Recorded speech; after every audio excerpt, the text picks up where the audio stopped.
Let's go. What's up, y'all? It's Jay Dizzle. Make sure you tap on that subscribe button if you haven't already. Make sure you check out Black Guy Stand Radio on Blog Talk. Links in the description. And thanks for joining me. Happy Memorial Day weekend. And thanks for joining me on some more of that Talk 100 with Jay Dizzle. Trill spill. It's going down. All right. What I want to do here, I don't want to take too long, but I do have a lot of good information I want y'all to get going into Memorial Day. And the Black origins and the Black participation of the holiday Memorial Day, and some information I think would interest some of y'all. Also want to get into reparations and what I call police watching. Got a video I'm gonna play for y'all, but let's go ahead and let me do a quick share screen real quick. Read a couple articles.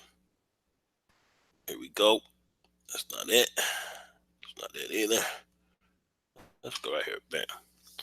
All right. So let's go ahead and get this article. This is on Memorial Day. I got this from African Traditional Society.wordpress.com. Black History Figures 2019 Memorial Day edition. Let's go ahead and read the article. The commemorate of celebration of those who died for us. This edition will coincide with Black History Edition article, the 2019 edition. Unity will never happen in impoverished elements unless the truth registers. This while our real history highlights our greatness and what can happen when we serve a higher purpose. His story, also known as history, is the good and the bad, full of ego, pride, taught traits, our traditions, and everything mimicked today.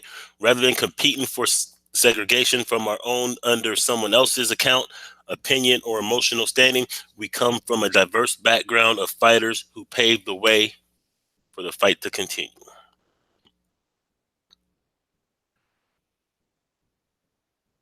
I guess this is Madison, Washington. And it says Madison, Washington was an enslaved cook who led a slave revolt aboard the Brig Creole in November 1841. He is recognized as a real-life Django, having escaped slavery twice. I would play that, but sometimes it compromised the integrity of the sound. But I will put the link in the description if you do want to watch that video. David Walker. Now, David Walker was a beast. Let's see if they get into some of the information I know about David Walker. David Walker was an abolitionist writer and, like many others, an anti-slavery activist. Having witnessed slavery and racism, he wrote in 1928. He wrote a 1829 pamphlet that urged blacks to fight for freedom and equality. Although many decried his attempts violent, he changed the abolition movement. So many didn't agree. Yeah, he wrote the Walker Appeal, which I believe was read by Nat Turner, and I believe it partly inspired Nat Turner. Okay, another video. Henry H. Garnett. Henry H. Garnett was a prominent member of the movement that led beyond moral suasion towards a more political action. A renowned public speaker, he urged blacks to take action and claim their own destinies. He advocated a kind of black nationalism that included establishing separate sections of the nation to be black colonies. That's black nationalism to the Q, to the T. Good brother Henry H. Garnett, Ashe. Alexander Cromwell. Alexander Cromwell was an important voice within the abolitionist movement and a leader of the Pan-African ideology. He inspired the likes of Marcus Garvey, Paul Laurence Dunbar, and W.E.B. Du Bois from 1849 to 1853. Cromwell studied at Queen's College, Cambridge, and it was during his tenure when he formulated the concept of Pan-Africanism. Salute. Ashe. Joseph Klinkew, or Sinkyu. I don't know how to say his name. But anyway, also known as Singbi P, was a West African aboard the Spanish slave ship La Amistad. A married rice farmer of three, he was kidnapped and illegally sold by African slave traders in 1839. He was sold twice before the June 30th revolt, where the captain and the cook was killed. The merchants Ruiz and Montez were held as the merchants Ruiz and Montez were held as prisoners before being tricked into being captured. United States versus Amistad is one of the many victories in the U.S. It was deemed that the acts were justified due to being illegally trafficked across the world.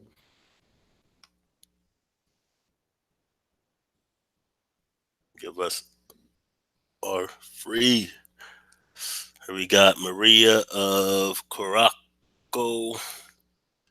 Maria of Caraco was a Caraquian slave and leader of the slave rebellion on Caraco, Dutch West Indies in 1716. She was the cook at a plantation, Saint Maria, owned by the Dutch West India Company, where she prepared the newly captured Africans to be sold into slavery. On 15 November 1716, slaves revolted, killing some of the white staff, including women and children. Her lover, the slave Trump, under being tortured, her lover, the slave Trump, under being tortured, that Maria had planned the rebellion as she wanted revenge on the overseer Muller, who was responsible for the death of her spouse. She was executed by burning on 9 November 1716. See, there's always been sisters in the movement, y'all. There's always been sisters in the movement. We need to go ahead and salute that, Ashe. So that's all we got on that. Let's keep it moving. Let's get to the history.com. Memorial Day.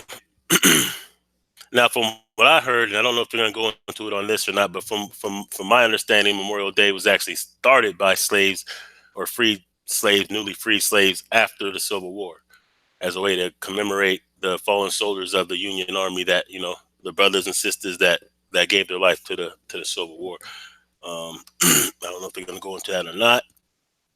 I'm not going to track down the sources to, you know, verify what I said, but, you know, do the research. We're just going to get into a little bit of Memorial Day because, you know, a lot of our people, if this is a time that we celebrate those who died for our freedom, then let's really celebrate those who died for our freedom, you know. So let's go ahead and get into this. One of the earliest Memorial Day ceremonies was held by freed slaves. At the close of the Civil War, freed slaves in Charleston honored fallen Union soldiers. Okay, boom. Didn't have to go far for that. Let's go ahead and let's go. There's Abe. Of course, they always got to show Abe, man, but, you know, we ain't fucking with Abe like that. He wasn't really about that life. Okay, Memorial Day was born out of necessity. After American Civil War, a battered United States was faced with the task of burying and honoring the 600 to 800,000 Union and Confederate soldiers who died in the single bloodiest military conflict in American history. The first national commemoration of Memorial Day was held at Arlington National Cemetery on May 30th, 1868, where both Union and Confederate soldiers were buried.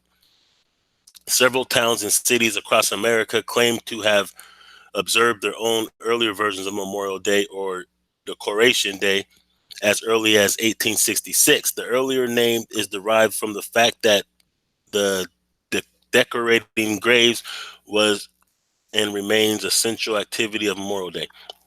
But it wasn't until the remarkable discovery in the dusty Harvard University archive in the late 1990s that historians learned about a Memorial Day commemoration by a group of free slaves less than 3 months after the Confederates surrendered in 1865. You know what I'm saying? And that makes sense because, remember, as much as y'all want to talk this Aboriginal and all these other things, I don't want to really get into that. But I mean, you know, within our tradition, we always honored our ancestors. We always honored our fallen ones. You know what I'm saying? So, I mean, of course, these things should resonate with our people and, you know, and be continued as well to keep the spirit of those who fought for our freedom alive. Let's go. Back in 1996, David Blight, a professor of American history at Yale University, was researching a book on the Civil War when he had one of those once-in-a-career eureka moments. A curator at Harvard's Houghton Library asked if he wanted to go look through 2 boxes of unsorted material from Union veterans. There was a file labeled First Decoration Day, remembers Blight, still amazed at his good fortune. And inside on a piece of cardboard was a narrative handwritten by an old veteran, plus a date referencing an article in New York Tribune. The narrative told the essence of the story that ended up telling in my book. I ended up telling my book of this march on the racetrack in 1865. The racetrack in question was the Washington Racecourse and Jockey Club in Charleston, South Carolina. In the late stages of the Civil War, the Confederate Army transformed the newly posh country club into a makeshift prison for Union captives. More than 260 Union soldiers died from disease and exposure while being held in the racetrack's open-air field. Their bodies were hastily buried in a mass grave behind the grandstands. Guess that's a picture.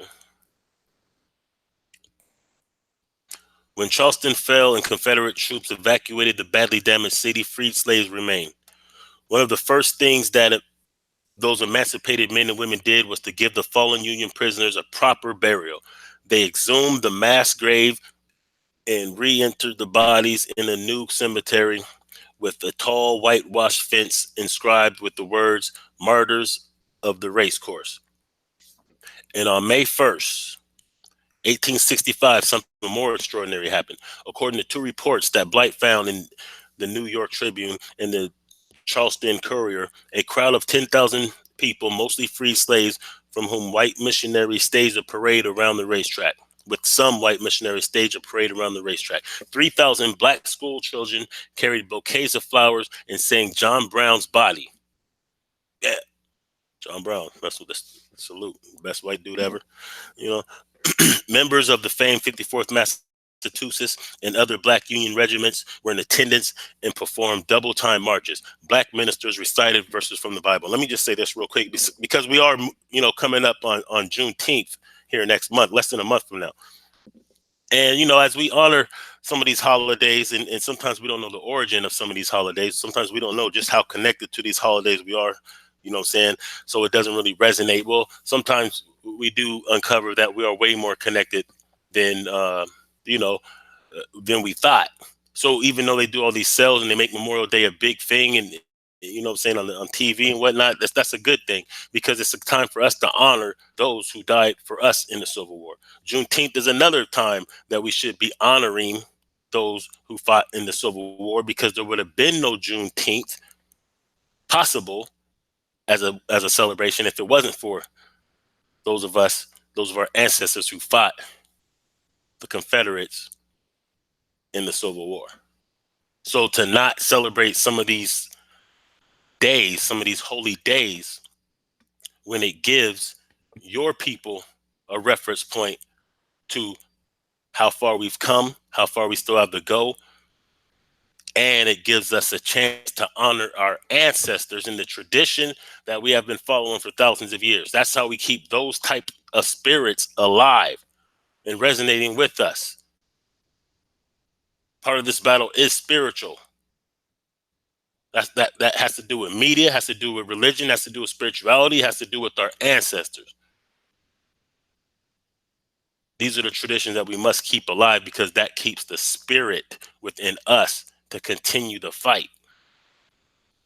So we should never miss an opportunity to celebrate our ancestors, to celebrate our victories, to celebrate our progress, because we're hampered down and we're hit with a flood of propaganda every day that beats into us that we cannot win, that we are losing, that we are ratchet, that we are worthless, that we have no value, that we have no contribution.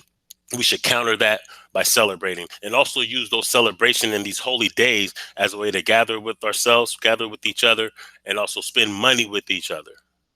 That will also strengthen our economic community. Anyway, if the news reports are accurate, in 1865, the 1865 gathering at the Charleston racetrack would be the earliest Memorial Day commemoration on record. Excitedly called the Avery Institute of African American History and Culture at the College of Charleston looking for more information on the historic event. I've never heard of it, they told me, says Bly. This never happened. But it was clear from the newspaper reports that the Memorial Day observance was organized by freed slaves in Charleston at least a year before the U.S. cities and 3 years before first national observance. How had this been lost in history for over a century? Look, let's look at this in context, because we see these things, we read these things, we learn these things, and it's so long ago we don't really connect with them. We don't really think about it in proper context. Okay, look at our situation right now. We're the most educated we've ever been.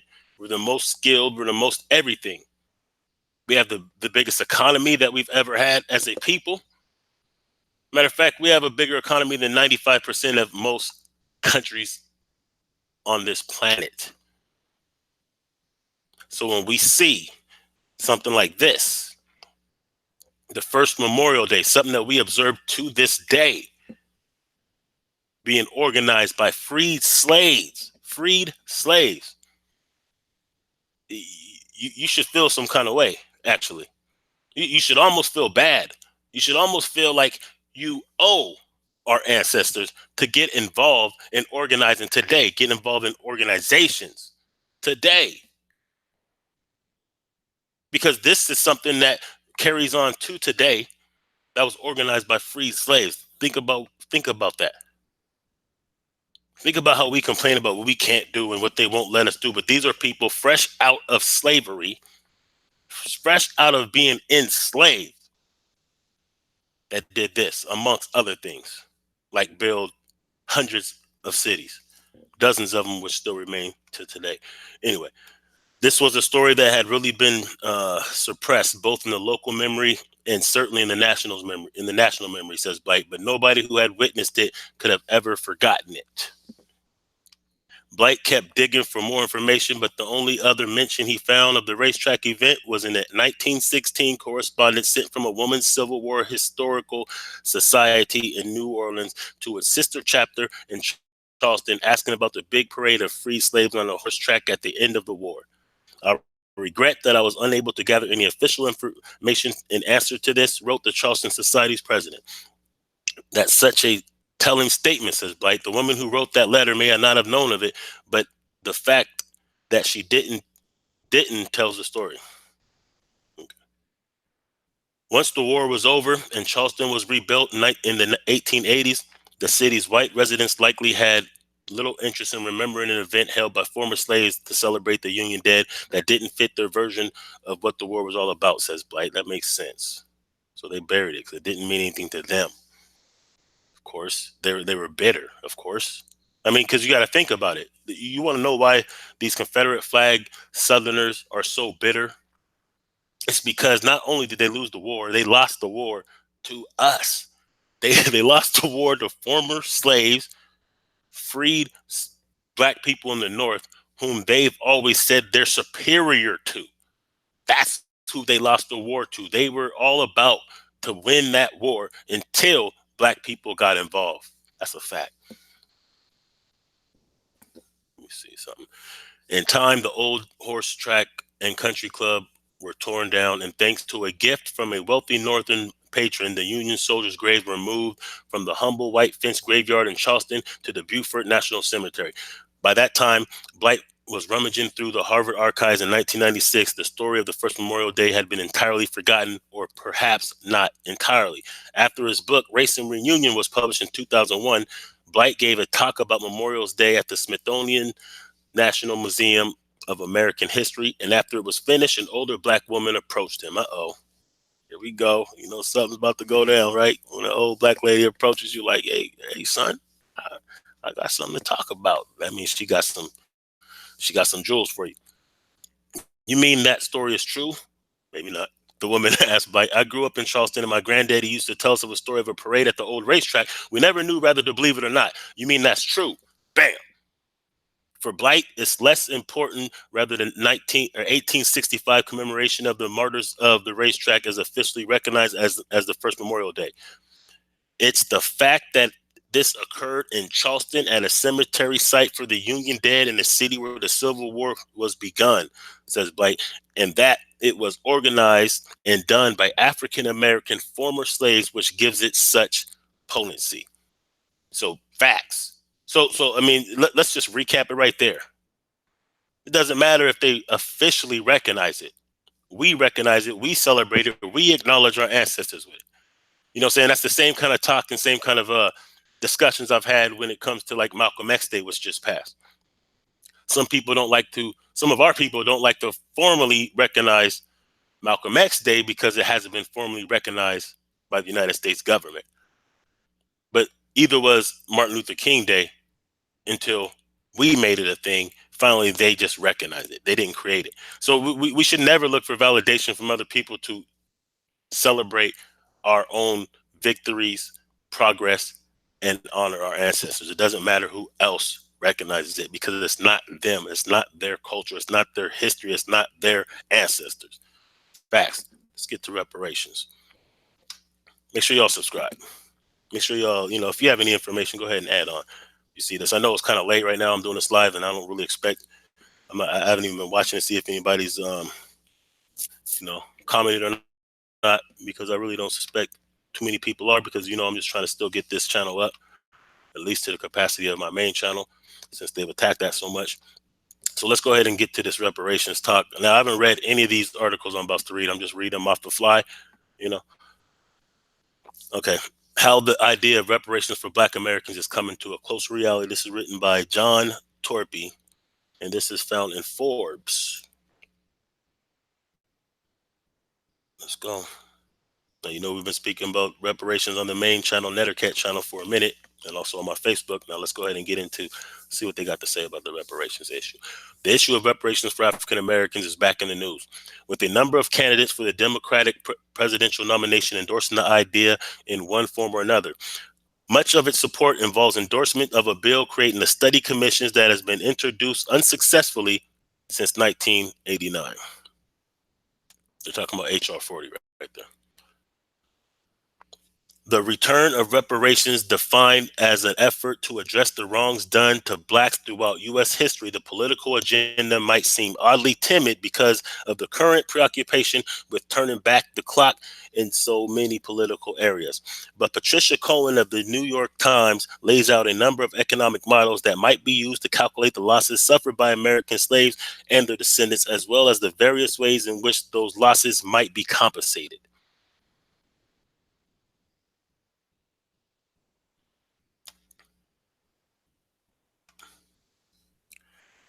There is a good reason to focus on the economic side of this question, since economic disadvantage is at the core of how Blacks have suffered under slavery, segregation, and their legacies. Ta-Nehisi Coates laid out many of the details in his justly acclaimed 2014 essay in The Atlantic. The problem is that ultimately the responses to these wrongs must be political and would have to gain the endorsements of Congress if they are going to have any traction. We know this in part from experience of Japanese Americans, those who were interned, incarcerated as enemy aliens during World War II, awaited more than 30 years before they received compensation for the wrong done to them. Congress created a commission of inquiry in 1980 to address those issues on the basis of its recommendations, and the Civil Liberties Act of 1988 provided for $20,000 for each living internee, as well as an official apology from the government. The legislation was designed successfully to ensure that other groups, African Americans in particular, would not see the law as a precedent. Wow. Cold-blooded. Look, we're long overdue. We're in the 400-year jubilee. We're going to have to organize over reparations. I got more on that after this. The situation of Blacks had been addressed in the Kerner Commission, impaneled by President Lyndon Johnson in the aftermath of a number of major urban riots in the late 1960s. Memorably, whatever, The commission concluded that our nation is moving towards two societies, one black, one white, separate and unequal, and that the white racism was the cause. The commission recommended massive programs to attack the impoverishment of urban ghettos and to improve the well-being of the black population, but the recommendations got caught in the meat grinder of political politics, and Johnson, who had done so much to improve the situation of blacks up until that point, essentially ignored the findings. And since the Kerner Commission, no such major official effort has been mounted to understand and respond to the iniquities suffered by black Americans.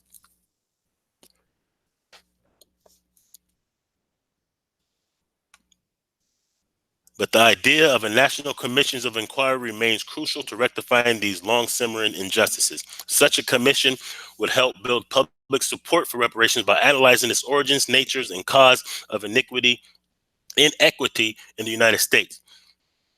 The country's best historians, sociologists, economists, and political scientists would have to be assembled for the job. They would have to inquire into the disparities of health, longevity, educational attainment, wealth, wages, employment, rates of incarceration, and much else besides. Then, on the basis of such inquiry, appropriate measures could be recommended to Congress. We got to get moving on this. We got to make sure that who's ever within doing these inquiries represents us. That's why I said that it was a big blow to our cause when the LGBT was endorsed by the 1964 Equality Act, because that means that they now have leverage and access to being on panels such as this. Most non-Black Americans oppose reparations and always have. But it can be shown how, but if it can be shown how and why blacks have long experienced unfair treatment and outcomes, we might finally as a nation come to terms with our long national nightmare of racial inequality. Although that nightmare has its roots in slavery that's continued long after the death of the last slave, the fact that no slaves are still alive has often gotten in the way of lawsuits intended to address racial inequity. Since according to the courts, only a living victim of the wrong in person can have standing to bring a suit. But those denials miss the real point. Racial inequality or inequity, however far back its roots may lie, still plagues the country today. And I think another thing that gets in the way of that, which I've stated plenty of times, is the fact that when people speak of reparations, they always speak as if it's something that as if the monetary reparations should come from the government, when I disagree 100%. And I feel we should identify those companies that gained from slavery and that were conceived during slavery and still are wealthy to the day. To today, I think we need to attach the assets of those companies, and there's dozens of them to this day. I think once we attack it like that, and once we use that strategy, a lot of the resistance that we have from non-Black people, whether in government or just in the general public, I think that they won't feel like they're going to personally lose by reparations being paid off in a monetary sense. But really, I think although the monetary compensation is definitely due and just, I think the biggest form of reparations are going to come in other ways, like land, government, different kind of programs and support of different kind of programs that we can use to psychologically repair ourselves, to repair and prepare our health physically, education, things like that, you know, and all these things you can find in a website that I'll put, saying if you search NCOBRA or the RAA, the RAAC something, I'll put there's a 10-point reparations program that needs to be read, and I'll make sure I put the link in here when I end this video. Of course, there are also dimensions to racial inequality apart from slavery and its aftermath. The country consists of more than the three races that Alexis de Tocqueville discussed in his classic Democracy in America 175 years ago. But the inequalities that Latinos, for instance, have faced in the U.S. have tended to be the result of their immigration trajectories and are often overcome in the second and subsequent generations. In contrast, blacks have been in this country for 400 years and yet remain on the average far worse off than whites in many great aspects. Despite the enthusiasm of some Democratic presidential hopefuls and the increased recent attention to the topic, there remain many doubters who would have to be persuaded before reparations could become a reality. A commission of inquiry into the historic inequalities is likely the best and most political plausible way to address them. It worked for the Japanese Americans, and perhaps it will for African Americans as well. Now, let me say this. I think we're done with this. Yeah, we can get to the next one. Now, let me say this when it comes to the reparations issue. Look, first of all, we got to applaud ourselves for the fact that it has become a topic of attention lately, because it is because of the new black media and those of us in social media that have pushed the conversation to the point where now Democratic presidential candidates have to answer the question as a litmus test. That's a good start. Saying now that the ADOS can pat themselves, and the people that were the foundation of these movements of past can pat themselves in the back. We should pat ourselves collectively on the back that now we at least have national attention with it, but that's not enough. Now, what are we going to do with it? How are we going to actually organize to actually obtain reparations? I think locally we need to organize. Matter of fact, June 24th in Seattle, we are having an event to be announced, the exact time and the exact location to be announced.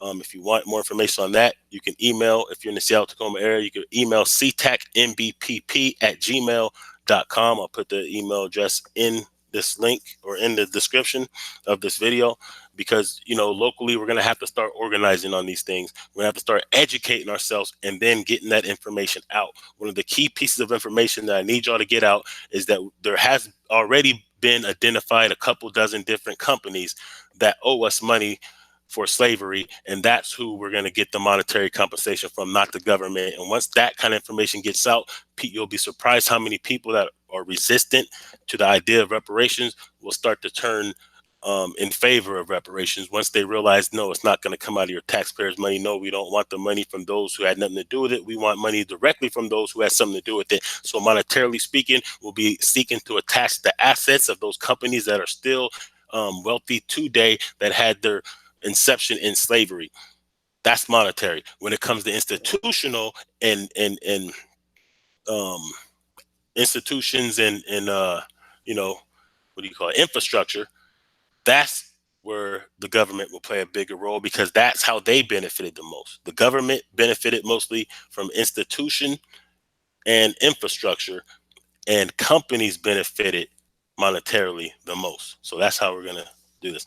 Now let's go ahead and get into this one as we wrap this up. Some good news. Federal judge rules people can secretly record the police in public spaces. Now, I call this police watching, and I call it police watching for a reason. So we know that back in the days, the Black Panther Party used to do police watch. They used to go out, ride patrol, pig patrol, they called it, whatever. In other words, they would roll around and make sure that police weren't mishandling or abusing or harming citizens for no reason. We have to continue that tradition, and there are new Black Panther Party chapters that do that. We, as a people, black and white, have to be more participant in watching the police, but we can't limit ourselves to just watching. In this atmosphere of cell phones, too often we see people recording treacherous acts that they should actually be getting involved in and making sure that they don't happen. I think the same thing applies when it comes to police. There is no reason why one or two police officers should be able to come on the scene when there's dozens of people around and begin to illegally apprehend or abuse or beat on, shoot, mace a citizen when it's not justified and it's not lawful.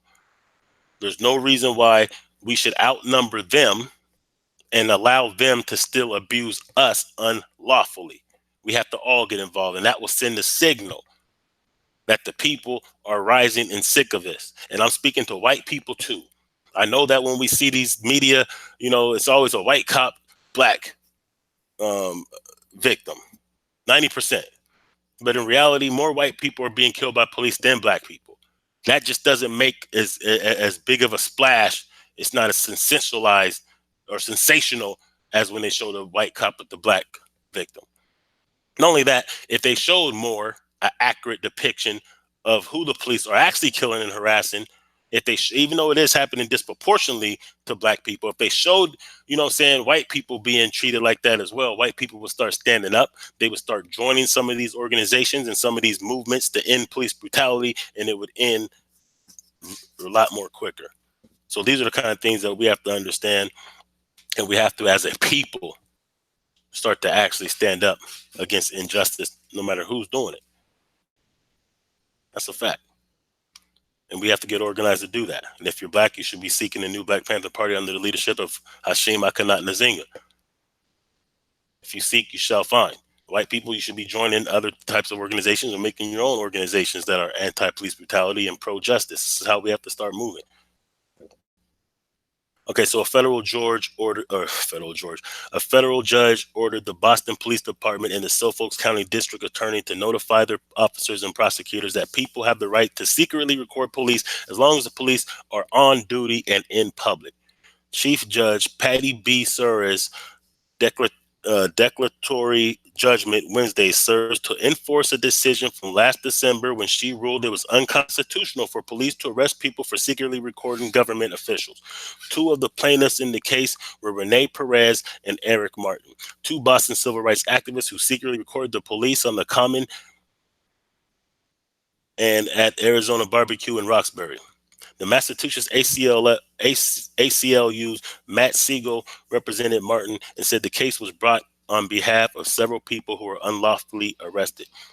We were finding that people were being arrested and being charged with secretly recording police officers who were performing their duties in public. And we believe that those arrests and prosecutions were improper and unconstitutional. I mean, this is a bully tactic. So they don't want to be recorded because they know they're doing wrong. They're thugs. They don't want to be recorded doing the wrongdoing. So, they're using all the muscle that they can to, because they could arrest you. They can take you to jail because they have the guns, they have the numbers. But actually, they don't have the numbers. They can only do what we allow them to do. So that's what I'm saying. We have to start standing up. This is not a call to arms against the police. This is not to say that all police are corrupt and bad, but the ones that are good, in order to really be good, have to get involved and say something, internally take care of these things. If not, it's going to be up to us, the citizens. According to the December court decision, since 2019, the DA's office opened at least 11 cases case files involving a felony charge under Section 99, a state wiretap law from 1968. During the same period, the Boston police arrested 9 people for secretly recording police officers while doing their jobs in public. Now Suffolk DA Rachel Rollins and the BPD have 30 days to tell the officers about the December ruling. In a statement sent to WGBH News, Rollins said her office will comply with the order and is discussing steps with the Attorney General's office. The Boston police declined to comment. Of course they did. Of course they don't want to comment. Let's see when this is from, actually. I thought this was new, but it is new. May 23rd. And this is in WGBH. So that's all I really want to say. Saying, just to wrap it up, you see, Memorial Day, we got to start celebrating our holidays. We have to start honoring our ancestors. Juneteenth is coming up. We need to go ahead and honor that. Actually, Ancestors Day is coming up June 6th. Juneteenth is coming up on the 19th. We need to start honoring our ancestors. We need to start celebrating our victories, celebrating our progress, celebrating each other, being more involved, being more organized. Organizing under the reparations. I want to play this video real quick just to show you why it's so important that we do start, this is something that happened. I don't know exactly where this happened. Actually, this is something I just found on Instagram. And, this just kind of goes to the point of what I've been saying. Here we have some juveniles, it looks like at some kind of fair, being harassed by the police. Now, the good thing is some people did get involved. But look how they outnumber the police, though. Grown ass police, 250 pounds at least, choking an adolescent female. Look at that. That should never be allowed to happen. See, some people are getting bouted about it, but there's so many people there. And I understand these look like juveniles, but there's so many people there. They should not allow police. When we outnumber them like that, there is no way that they should be allowed to continue